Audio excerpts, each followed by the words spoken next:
잘 인도하게 하소서.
사사기 8장 1절에서 21절 말씀입니다. 에브라임 사람들이 기드온에게 이르되 내가 미디안과 싸우러 갈 때에 우리를 부르지 아니하였으니 우리를 이같이 대접함은 어찌 됨이냐 하고 그와 크게 다투는지라. 기드온이 그들에게 이르되 내가 이제 행한 일이 너희가 한 것에 비교되겠느냐. 에브라임의 끝물 포도가 아비에셀의 만물 포도보다 낫지 아니하냐. 하나님이 미디안의 방백 오렉과 스앱을 너희 손에 넘겨주셨으니 내가 한 일이 어찌 능히 너희가 한 것에 비교되겠느냐 하니라. 기드온이 이 말을 하매 그때에 그들의 노여움이 풀리니라. 기드온과 그와 함께 한 자 300명이 요단강에 이르러 건너고 비록 피곤하나 추격하며 그가 숫곳 사람들에게 이르되 나를 따르는 백성이 피곤하니 청하건대 그들에게 떡덩이를 주라. 나는 미디안의 왕들인 세바와 살문나의 뒤를 추격하고 있노라 하니 숫곳의 방백들이 이르되 세바와 살문나의 손이 지금 내 손 안에 있다는 거냐. 어찌 우리가 내 군대에게 떡을 주겠느냐 하는지라. 기드온이 이르되 그러면 여호와께서 세바와 살문나를 내 손에 넘겨주신 후에 내가 들가시와 질레로 너희 살을 찢으리라 하고 거기서 브누엘로 올라가서 그들에게도 그같이 구한즉 브누엘 사람들의 대답도 숫곳 사람들의 대답과 같은지라. 기드온이 또 브누엘 사람들에게 말하여 이르되 내가 평안히 돌아올 때에 이 망대를 헐리라 하니라. 이때에 세바와 살문나가 갈골에 있는데 동방 사람의 모든 군대 중에 칼 든 자 12만 명이 죽었고 그 남은 15,000명가량은 그들을 따라와서 거기에 있더라. 적군이 안심하고 있는 중에 기드온이 노바와 욕부하 동쪽 장막에 거주하는 자의 길로 올라가서 그 적진을 치니 세바와 살문나가 도망하는지라.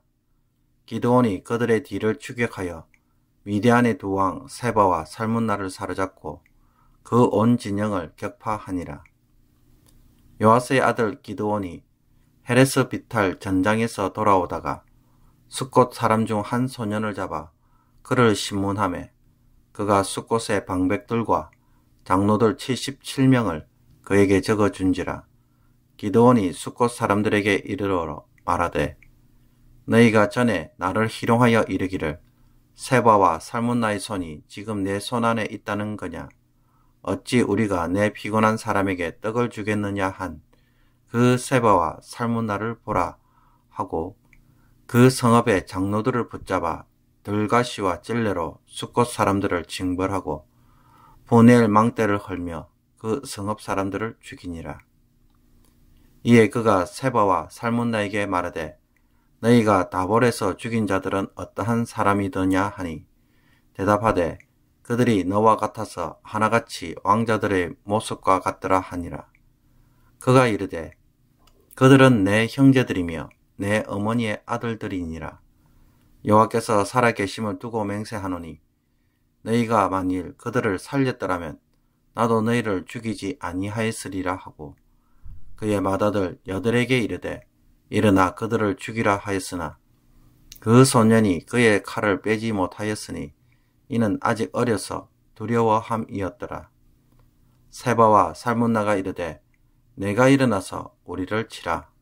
사람이 어떠하면 그의 힘도 그러하니라 하니 기드온이 일어나 세바와 살문나를 죽이고 그들의 낙타목에 있던 초승달 장식들을 떼어서 가지니라. 아멘. 오늘도 하나님의 말씀으로 하루를 시작하는 복된 날이 되기를 원합니다.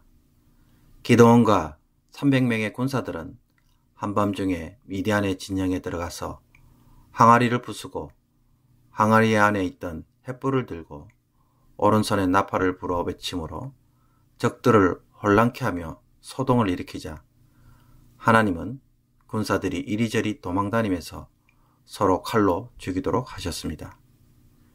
여기에서 남은 적군들은 도망을 가자 기드온은 납달리 지파와 아셀 지파, 므낫세 전체 지파의 사람들을 불러서 미디안을 추격하도록 하였습니다.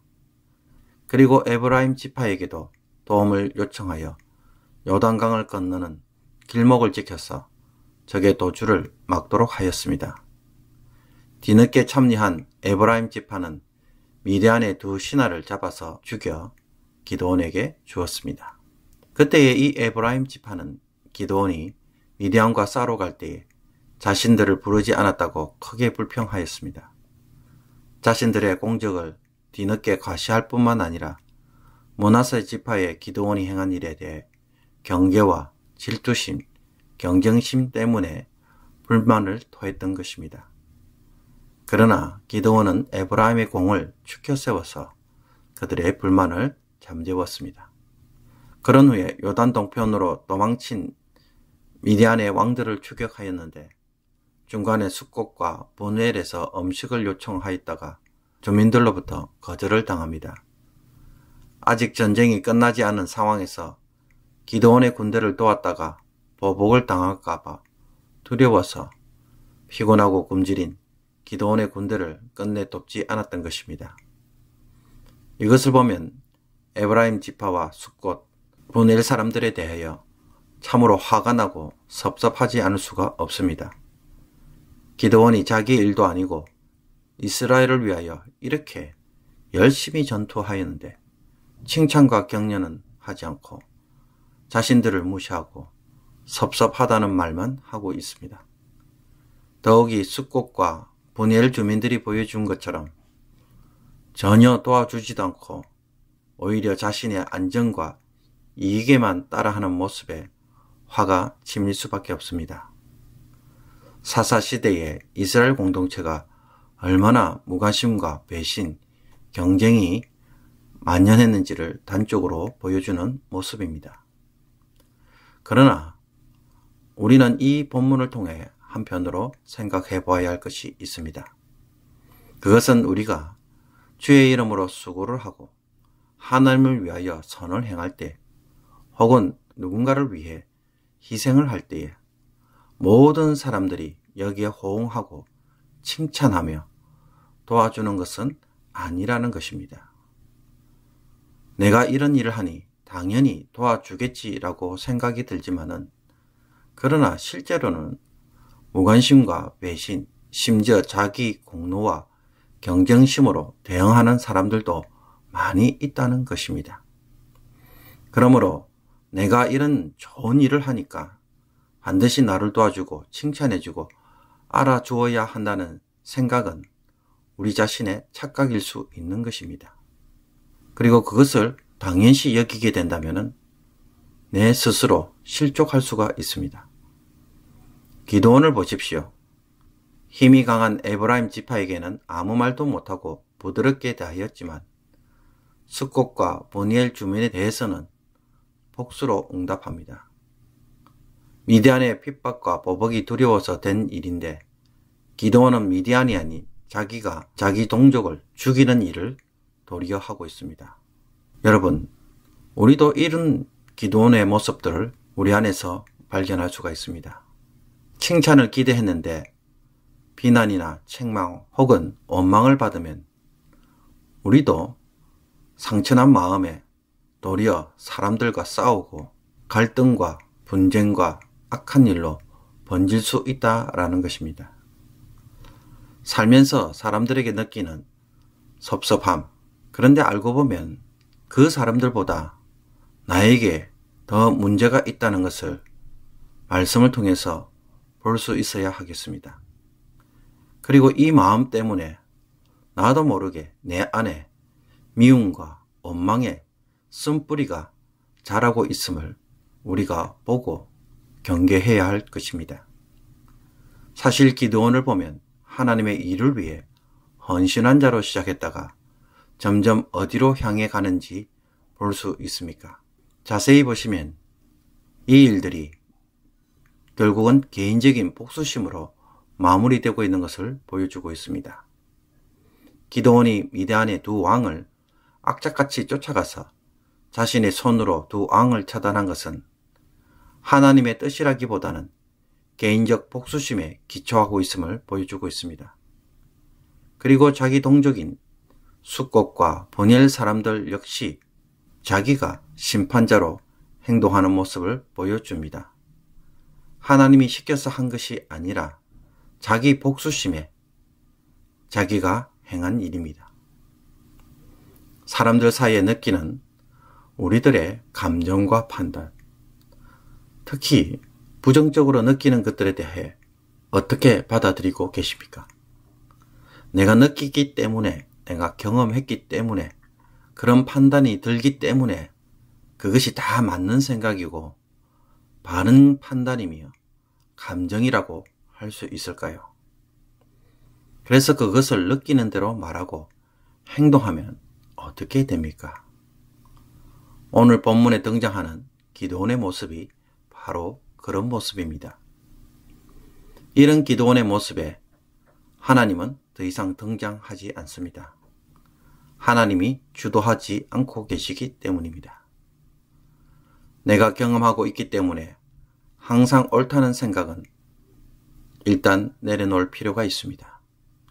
여기에 대해 하나님은 어떻게 하기를 원하시는지 조용히 기도하고 그분을 한번 기다려 보십시오. 하나님의 마음으로, 하나님의 관점으로 바라보며 기도할 때에 하나님께서 우리에게 가르쳐 주실 것입니다.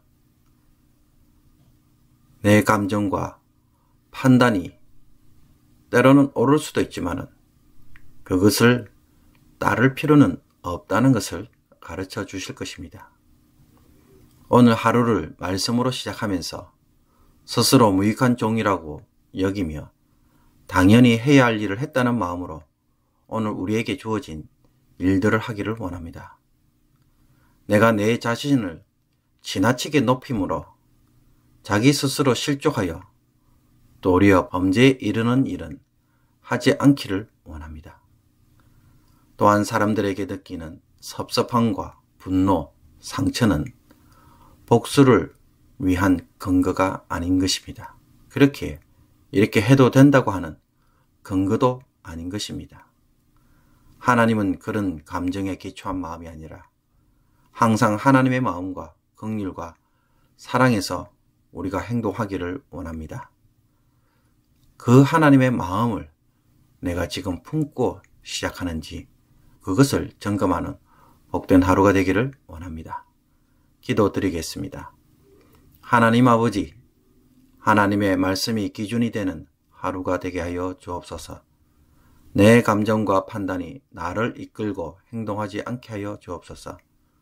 선한 일을 하고 그 선한 일이 나를 도리어 실족하게 만드는 그런 생각을 하지 않게 하여 주옵시며 사람의 칭찬보다는 하나님의 칭찬에 민감한 성도가 되게 하여 주옵소서. 사람들과의 관계 속에 받은 상처가 알고 보면 다른 사람이 아닌 내 자신에게서 온 것은 아닌지 말씀을 통해 살펴봄으로써 하나님 앞에서 도리어 부끄럽지 않는 그러한 삶이 되게 하여 주옵소서. 거룩함으로 주님 앞에 서게 하여 주옵소서. 육신의 연약함과 질병으로 고통하는 성도들에게 치유의 강선을 비추사 속히 낫게 하여 주옵소서. 정경자 권사님이 다시 회복할 수 있는 치유의 길을 열어주시며 가정의 근심을 기쁨으로 바꾸어 주옵소서. 하나님의 구원을 절박하게 필요로 하는 모든 성도들의 기도에 속히 응답하여 주옵시며 오늘도 하나님의 도우심을 구합니다. 죄 백성들을 긍휼히 여기시며 도와 주옵소서. 함께하여 주옵소서. 예수 그리스도의 이름으로 기도합나이다. 아멘. 주기도문으로 새벽기도회를 마치도록 하겠습니다. 하늘에 계신 우리 아버지여, 이름이 거룩히 여김을 받으시오며 나라의 임하옵시며 뜻이 하늘에서 이룬 것 같이 땅에서도 이루어지이다. 오늘날 우리에게 일용할 양식을 주옵시고 우리가 우리에게 죄진 자를 사하여 준 것 같이 우리의 죄를 사하여 주옵시고 우리를 시험에 들게 하지 마옵시고 다만 악에서 구하옵소서. 대개 나라와 권세와 영광이 아버지께 영원히 있사옵나이다. 아멘.